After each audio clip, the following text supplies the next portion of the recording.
Have you ever felt that science alone is not enough to explain the depth of life? Have you ever sought a way that unites the invisible and the visible, rational thought and the wisdom of the soul? Rudolf Steiner was a beacon in this field.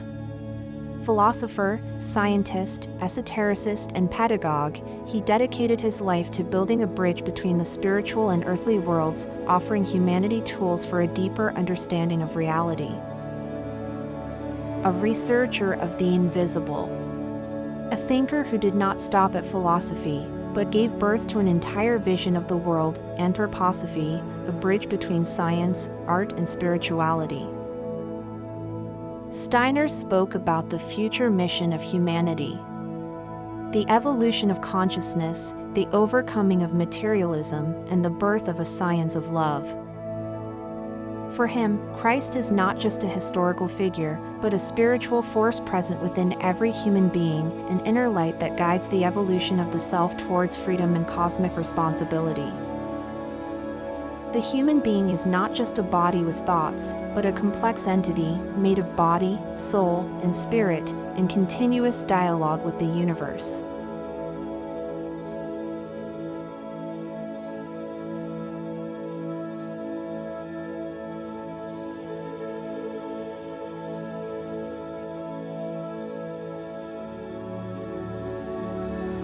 Born in 1861 in what is now Croatia, Steiner claimed to have felt subtle presences and forces since he was a child.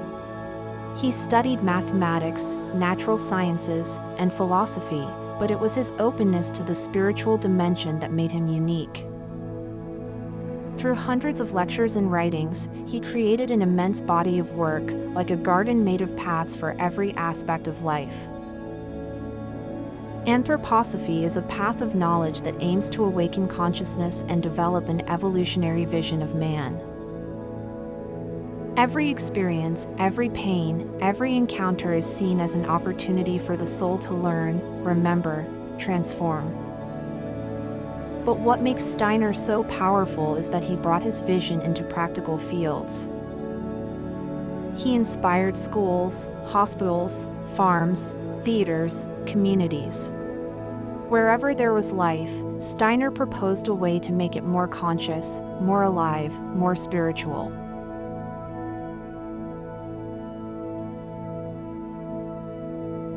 In medicine, Steiner developed, together with Dr. Ido Wigman, a new approach, anthroposophic medicine. Anthroposophic medicine is based on deep listening to the individual and on the idea that every illness is an evolutionary possibility, a call of the soul to find balance. It is not just about healing the body, but about understanding the disease as a message. It is not an alternative to traditional medicine, but a conscious integration which combines scientific rigor and spiritual knowledge. Medicines are used based on natural substances prepared rhythmically, as if matter could dance with cosmic forces. The therapy includes natural preparations, art, movement, listening. The person is treated, not just the disorder.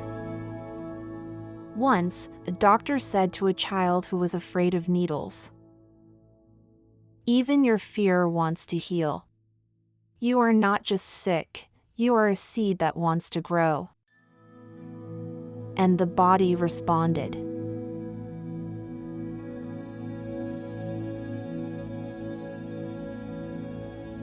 In agriculture, Steiner responded to the land crisis with the birth of biodynamic agriculture, the first form of organic and spiritual agriculture. In 1924, German farmers concerned about their failing crops sought help from Rudolf Steiner. The response was a series of lectures that gave rise to the world's first form of organic and spiritual agriculture, biodynamic agriculture. Every plant, every animal, every natural cycle has a spiritual dimension, and the farmer's task is to enter into a living relationship with this whole. The earth is seen as a living organism. Sowing follows the lunar rhythm, preparations help the soil to regain its cosmic strength. A biodynamic farmer said, Since I listened to the plants, my life has changed. Every sowing is a prayer.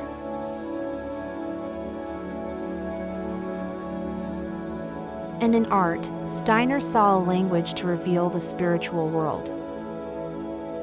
In the Goetheanum, its spiritual center, nothing is linear, everything is curved, fluid, alive, an architecture that breathes with those who enter. In the theater, in painting, in sculpture, in the fluid architecture of the Goetheanum, everything takes shape to awaken the interior. In the theater, Goethe's and mystery plays were performed not to entertain, but to activate consciousness, with costumes and gestures designed to bring harmony between body and spirit. His most profound creation was Eurythmy, a dance of language, a visible movement of the spirit, the art of phonetic movement. A child said, "When I do Eurythmy, it feels like my body is talking to God." For Steiner, education also had to be free, alive, nourishing. Thus were born the Waldorf schools, where the child's soul is respected in its rhythms, its strengths, its mysteries. Here you learn through art, play, contact with nature, and above all through the warmth of an education that looks deeply. The Steinerian approach is not dogmatic. It does not impose truth, but invites inner research. He said that each of us can develop spiritual organs to perceive what normally remains invisible, the currents of the soul, cosmic rhythms, the memory of lives. Rudolf Steiner did not ask to be followed, but to be experienced. In his thought there is a call to become complete human beings, thinking, feeling, willing. In a confused, fragmented, accelerated world, Rudolf Steiner's words remind us that there is a deeper order, a silent wisdom that runs through all things, and that we can learn to perceive it and collaborate with it. As he himself said, "The human being is a bridge between the spiritual world and the physical world. His task is to make the invisible visible." Perhaps this is what our age is looking for, a bridge. Between science and soul, between thought and heart, between heaven and earth. And Steiner gave us not only maps to traverse it, but the inner strength to build it. In a time when science and spirituality seem to be enemies, he showed a third way, that of the human being who knows with love and loves with awareness.